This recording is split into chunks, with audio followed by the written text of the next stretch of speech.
Gente, os mapas são claríssimos.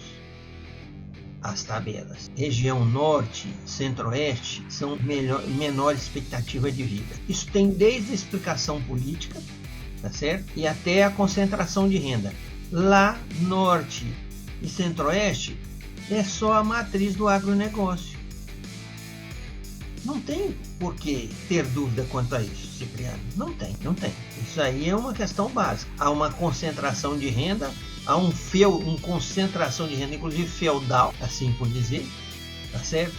E onde há crescimento do nível de população, isso tem que frisar muito. Isso são orientados pelas políticas públicas, que são originárias desde lá do governo do senhor Fernando Henrique Cardoso, quando ele começa a ser ministro, não é isso? E vem lá, e o senhor Luiz Inácio, mas a Dilma e depois agora o Luiz Inácio de novo, sempre tiveram esmero sobre isso. Lembrar bem que, por exemplo, tem um gráfico desse aí que é claro, a hora que mostra a queda do Covid, gente, então não precisa ter dúvida. O que nós estamos colocando é realidade. A queda do Covid vem por duas questões. Uma, o negacionismo, e a outra, o abandono das políticas públicas que foram nos 6 anos. Não tem muita coisa para chegar. É isso aí. Correto. Eu só gostaria de acrescentar também, nós mostramos aqui os gráficos das regiões, né? Mostrando Minas Gerais, Espírito Santo, Santa Catarina, também, acho que no Nordeste do Norte, tem uma melhor expectativa de vida no Brasil, porém, a gente tem sempre que lembrar que nesses lugares, né, São Paulo, Minas Gerais, onde tem em Santa Catarina também, uma coisa diferente, tem também os bolsões aí de pobreza, de miséria. Então nós estamos falando de média, expectativa média de vida da população. Né? Então, o estado de Santa Catarina tem a melhor expectativa de vida. Tá? Isso não quer dizer que é todos. Né? Todos que nasceram em Santa Catarina em tal ano vão viver 80 anos, 76 anos. Inclusive, o próprio 76 anos é uma média, né? Que é da expectativa de vida da população brasileira. Entender isso, né, também. Porque mesmo tendo o estado de São Paulo e Santa Catarina uma grande diversidade econômica, né, e pode as pessoas em alguns lugares ter melhores salários e tal, mas você tem uma parcela grande da população que não tem acesso a isso. O Cipriano também lembrou, né, eu mostrei aqui, o Cipriano comentou, a expectativa de vida das mulheres é maior, porque os homens também estão em enfrentamentos, né? Por exemplo, de morte e de conflito, e que muitos morrem muito cedo, né? Não só pela condição de vida, né? ou juntando tudo isso, junto com a questão da violência, o Cipriano bem lembrou, a população negra, né, com expectativa de vida menor. Então, isso tudo é um conjunto que, numa média, dá no Brasil hoje 76,4 anos de vida. Para o cidadão que nasce hoje, a expectativa de vida dele é essa. Então, ainda é baixa, né, se você comparar com outros países, mas vem evoluindo nos últimos anos e melhorando essa expectativa de vida. E aí, isso foi relembrado aqui, né, com políticas públicas, principalmente, né, com programas de repasse de renda, né, e propiciando que as pessoas possam ter minimamente condições mínimas de se alimentar. Então, acho que essa é uma questão que a gente conseguiu, durante esse vídeo, né, perceber essas questões, né, dar conta disso, de que existe uma questão que é a expectativa de vida no Brasil melhora, tem um avanço, mas ainda há muito o que progredir, né, de avançar, e que em tempos, como aconteceu agora, eu falei do último governo e o Serginho voltou lá no Temer, então tem esses momentos que joga para baixo. Né? É um momento aí que a burguesia, então, força o Estado, né, a abandonar políticas. Então, essa é uma questão que nós conseguimos ver. Acho que isso deu para a gente fazer uma discussão, uma boa discussão em cima dessa questão, que é sobre a expectativa média de vida aí, da população brasileira.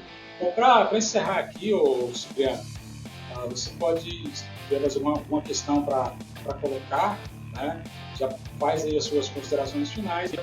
Então, Isaldir, Sérgio, amigas e amigos do Coletivo Bancada do Livro, eu queria, só para a gente complementar aqui, é que a tendência é, né, pelo que a gente viu aqui nessa reflexão de hoje, é que a sociedade brasileira, a população, cada vez mais vai envelhecendo, né? E, por outro lado, há o elemento que chama do empobrecimento desse envelhecer. Embora haja hoje, a gente tem aí um certo crescimento da massa salarial, das trabalhadoras e trabalhadores, mas o que se vê é que ao chegar à aposentadoria, aqueles que conseguem pelo exercício do trabalho, sempre teve uma necessidade de, se chama bico, né, uma complementação, a complementação da renda da pessoa idosa, né? E hoje temos a uberização dessa complementação. Vários idosos aí continuando na atividade de buscando a complementação de renda, porque nessa fase também tudo se torna mais caro. O seguro para o idoso, né?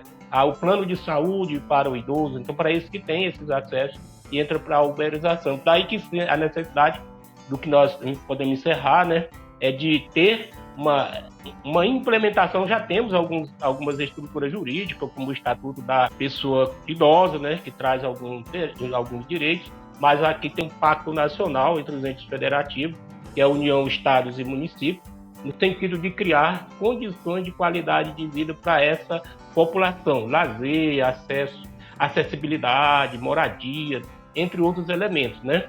É o desafio dessa sociedade, dessa população que cada vez mais envelhece, de ter um tratamento até para os desiguais de forma também um tratamento proporcionalmente inverso, né? Aos que mais necessitam, mais presença do Estado nessa qualidade de vida. No mais, é agradecer, deixar aí aquele abraço fraterno de sempre, né? E a necessidade de construção de solidariedade entre nós, até nessa relação com a população das pessoas idosas, e a esperança de que o envelhecimento da população brasileira, né, venha também com a implementação de políticas que tragam qualidade de vida para as pessoas idosas, que é o desafio das políticas públicas nacional, estadual e municipais.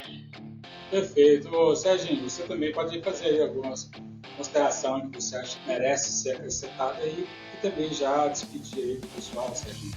Duas coisas são muito importantes.